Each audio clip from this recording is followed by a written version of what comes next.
অনেকেই হয়তো বাইরে বের হওয়ার পরিকল্পনা করে থাকেন নিজের মতো করে সময় কাটানোর জন্য, এবং সেই ক্ষেত্রে আসলে আবহাওয়া এবং সড়কের যে যানজটের চিত্র সেই খবরাখবরগুলো জেনে দিনের পরিকল্পনা সাজালে অনেকাংশে দিনটা কাটানো সহজ হয়ে যায় দর্শকদের। আর দর্শকদের সেই কাজকে সহজ করে দিতে প্রতিদিনের মতো আজও আমরা জানানোর চেষ্টা করবো আবহাওয়া এবং সড়কের যানজটের চিত্রে সবশেষ খবরাখবর। এবং সেই ধারাবাহিকতায় আমরা প্রথম যে কাজটি করে থাকি সেটি হচ্ছে এই মুহূর্তে বিশ্বের বিভিন্ন শহরে আসলে বায়ুমান কেমন রয়েছে সেটি আসলে জানানোর চেষ্টা করি। সেই জায়গায় সুইজারল্যান্ড ভিত্তিক জরিপ সংস্থা IQAir সূচক অনুযায়ী আমরা দেখানোর চেষ্টা করি যে ঠিক কোথায় কোথায় আসলে বায়ুর মান কেমন রয়েছে সেই খবরগুলো। আজ দেখা যাচ্ছে এই মুহূর্তে বিশুদ্ধ বায়ুর তালিকায় আসলে শীর্ষস্থান ধরে রেখেছে নিউজিল্যান্ডের শহর অকল্যান্ড, এবং এরপরই রয়েছে যুক্তরাষ্ট্রের শহর সান ফ্রান্সিসকো। তাদের বায়ুমান হচ্ছে 14 আর 17।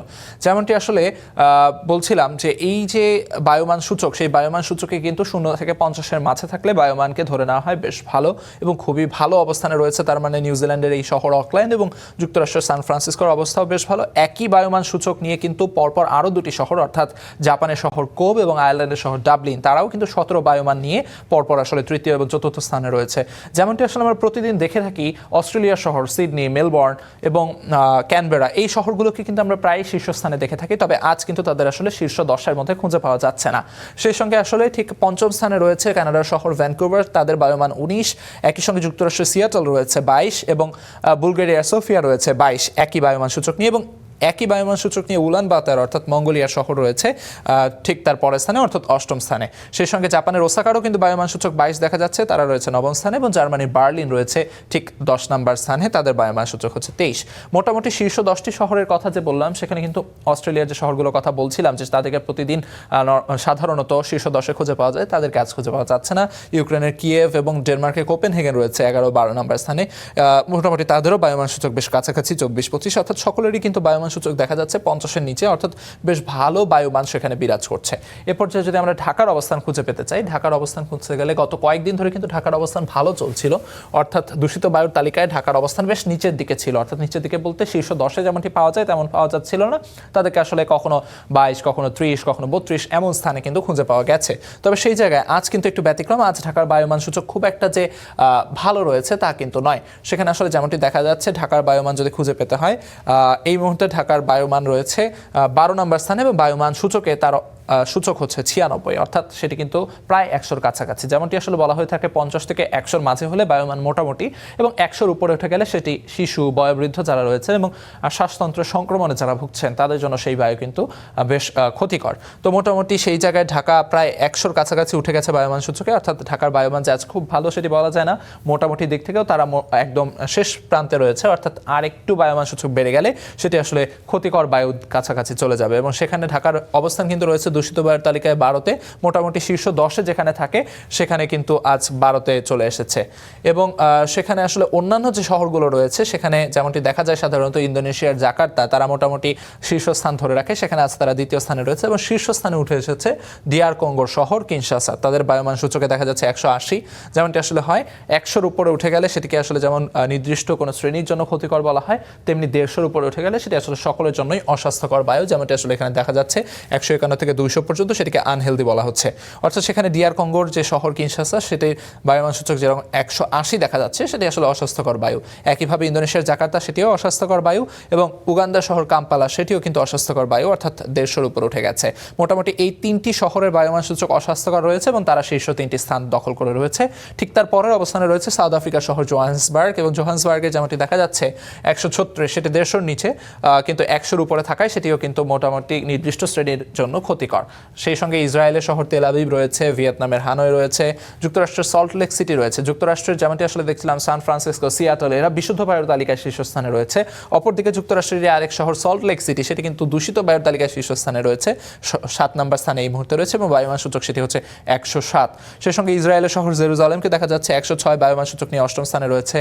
ভারতের শহর দিল্লি সাধারণত দিল্লি, করাচি, এই শহরগুলো সাধারণত শীর্ষস্থানে থাকে, ভারতের দিল্লি, পাকিস্তানের করাচি, লাহোর, সেই জায়গায় তালিকায় আসলে দিল্লি কিন্তু আজ 9 নম্বরে রয়েছে এবং বায়ুমান সূচক 99, অর্থাৎ ঢাকার বায়ুমানের খুব কাছাকাছি রয়েছে। ঢাকার বায়ুমান 96, দিল্লির বায়ুমান 99। কুয়েত সিটি রয়েছে 98 বায়ুমান নিয়ে 10ম স্থানে এবং পাকিস্তানের লাহোর রয়েছে 11 নম্বর স্থানে এবং তাদের বায়ুমান সূচক 97। মোটামুটি 9 থেকে শুরু করে 12 অর্থাৎ ঢাকা পর্যন্ত বায়ুমান সূচক কিন্তু বেশ কাছাকাছি।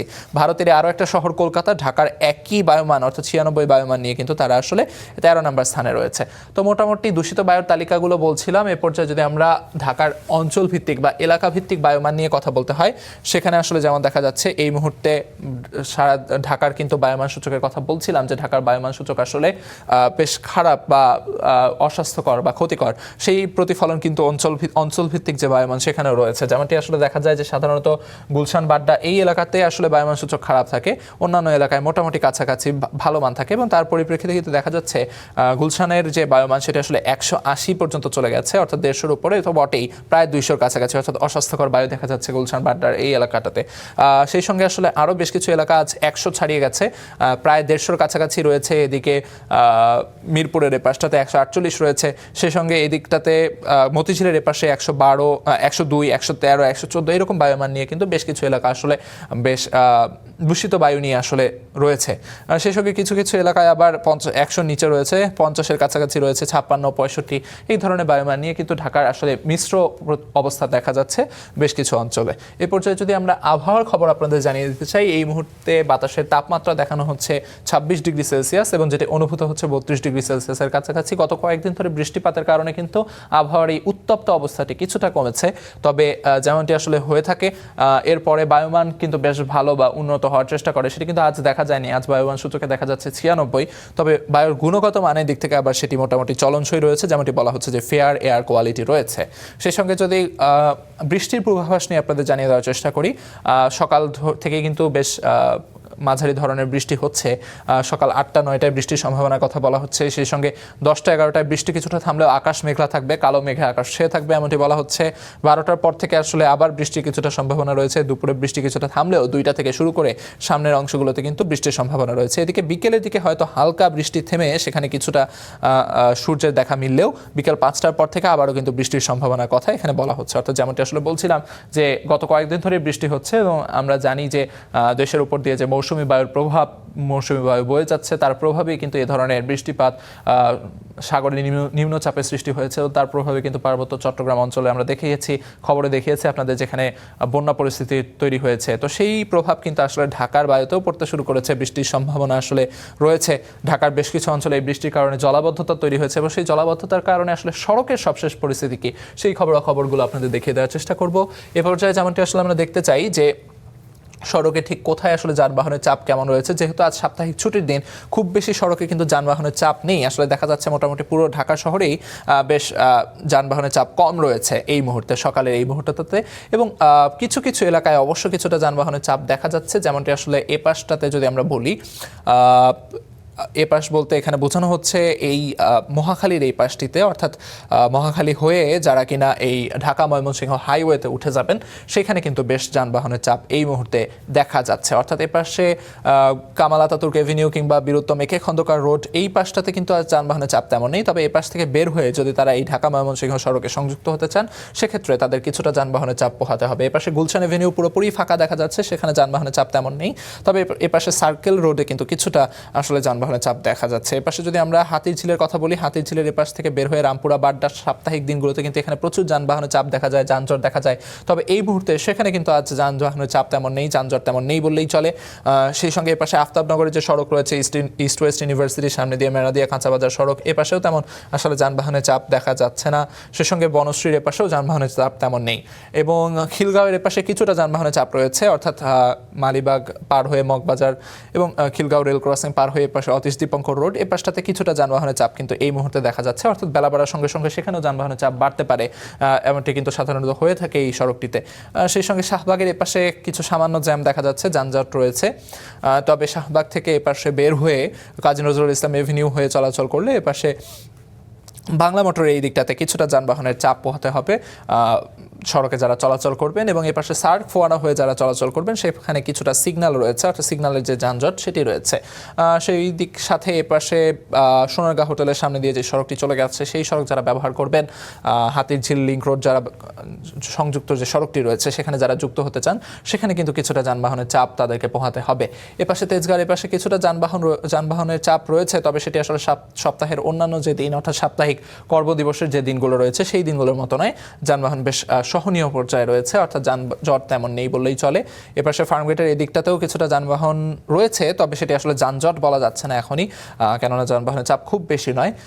এবং এই দিকটাতে যদি কথা বলি, বেগম রোকেয়া সরণি অর্থাৎ মিরপুর 10 থেকে এদিকে বিজয় সরণি পর্যন্ত যে সড়কটি, বিজয় সরণি থেকে মিরপুর 10 যাওয়ার পথেও তেমন যানজট নেই এবং মিরপুর 10 থেকে বিজয় সরণি পর্যন্ত তেমন কিন্তু আসলে যানজট দেখা যাচ্ছে না বেগম রোকেয়া সরণিতে। এই পাশে যদি মিরপুর রোড নিয়ে কথা বলি, মিরপুর রোডের এপাশে কিন্তু তেমন যানজট নেই এবং সড়কে ঢাকা শহরের যে প্রবেশমুখ আমিনবাজার, গাবতলী আমিনবাজার, এই সড়কটিতেও কিন্তু যানবাহনের চাপ তেমন দেখা যাচ্ছে না। মিরপুর 1 এবং কল্যাণপুর শ্যামলীর এপাশে যানবাহনের চাপ তেমন নেই। আর এদিকে মিরপুর 11-এর এই পাশটাতে সাধারণত সাপ্তাহিক কর্মদিবসে কিছুটা যানজটের চিত্র থাকলেও আজ কিন্তু যানজট তেমন দেখা যাচ্ছে না।